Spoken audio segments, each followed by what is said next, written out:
qed nikkwota x'qalilna. Gawdejtu biżejjed. Dan kien id-diskors li l-Kap Eżekuttiv ta' Infrastructure Malta laqa bih lil bdiewa qriema meta marru jitkellmu favur artom li saru jafu bi proġett ieħor ta' bini ta' toroq, proġett ieħor misterjuż infassal mill-Aġenzija tal-Gvern li ser tkun qed tgħaddi romblu minn fuq art agrikola għal flyover ġdida fil-bypass tal-Imrieħel.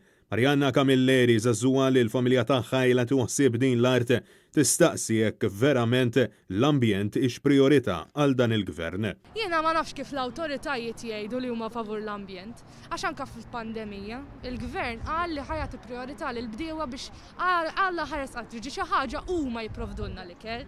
Allura aħna bħala l-bdiewa li qed nipprovdulkom l-ikel. Għal xiex ħatoħdulna l-art. Minnaħa tiegħu Charles Bonello bidwi ieħor li l-familja tiegħu ilha taħdem din l-art tal-aktar minn 100 sena qal li b'dan il-proġett mistennija jittieħdu aktar minn 20 tomna ta' raba maħdum jew 3 grounds tal-futbol fart ODZ u se jeqred l-attività tal-bidja fiż-żona. Saħaq illi dan il-proġett se jkun is-sentenza tal-mewt għal waħda mill-ftit medet ta' art illi fadal illi jservu ta' pulmuna l-ħolqormi li diġà jinsab f'gat mill-ammont ta' traffiku illi jinġema' u li wassal biex kompla joħnoq iż-żona u jniġġes l-arja. Barra minn hekk il-flyover se twassal ukoll għal erda ta' ġibjun kbir tal-ilma u għal luħ ta' numru ta' siġar protetti ta' żebbuċ u tar-rummieni illi xi wħud minnhom imorru lura għal mijiet ta' snin. Sforz l-arroganza tal-Gvern Laburista illi lest jirrombla fuq l-ambjent Malti. Ġiġi qed jirreklama fuq it-television. Iklu kulu l-frisk. Il-frisk minn fejn ħadd jieħdu? Minn ġol friża? Il-frisk? Mekk se tħalli farka ħamrija. Il-bdiewa esprimew id-dispeċir tagħhom għal mod kif Infrastructure Malta qabdet u ddeċidiet mingħajr l-ebda avviż illi tieħu l-artijiet tagħhom. Residenti wrew id-disappunt tagħhom għal fatt li l-flyover ser tkun qed teqret ukoll il-pont pedonali ġdid illi jaqgħad lill-Imrieħel ma' ħolqormi daqqa ta' ħart oħra fil-wiċċ għall-aċċessibilità pedonali.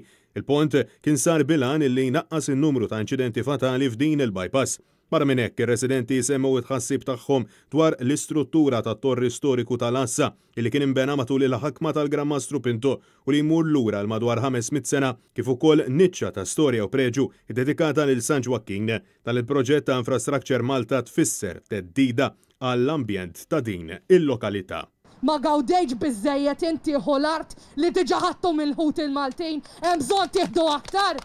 Ma ħadtux biżejjed. Ħadd mislu l-unika pulmun li għandna f'ħalqormi. Ir-rappreżentant tal-Kunsillieri Lokali tal-Partit Nazzjonalista f'ħalqormi u Minority Leader fil-lokalità Jerome Karwanaċili kritika lill-Gvern ukoll għal fatt li l-Kunsill Lokali ma kienx avżat bitħejjiet għal dan il-proġett. Ta' filwaqt li kelliem għal Moviment Graffiti ikkritika l-imġiba ta' Infrastructure Malta u deskriva dan l-aġir bħala qatt ta' arroganza u bullying sfaċċat.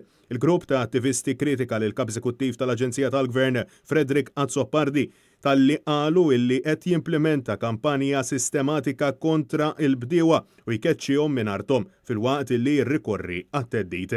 Il-bdiewa jinsabu mħasba wkoll dwar il-mod kif qed isiru x-xogħlijiet u għamlu referenza għall esperjenzi li ġarbu bdiewa oħrajn fil-pajjiż wara illi kellhom jaffaċċaw sitwazzjonijiet simili bħal fost oħrajn bil-proġett ta' Central Link ftit il-bot minn din l-art. Intant fi stqarrija il-kellima tal-Oppożizzjoni Tony Bezzina u Edwin Vassallo esprimew solidarjetà mal-bdiewa li spiċċaw bl-art tagħhom medda u ma deskrivow dan l-aġir bħala inkompetenza tal-Gvern ta' Roberta Bela fil-waqt li qalu li r-residenti ma jistgħux jibqgħu jiġu injorati. Fil-waqt li l-Partit Nazzjonalista appella lill-Gvern biex jikkonsulta minnu fih qabel ma jkompli b'dan il-proġett.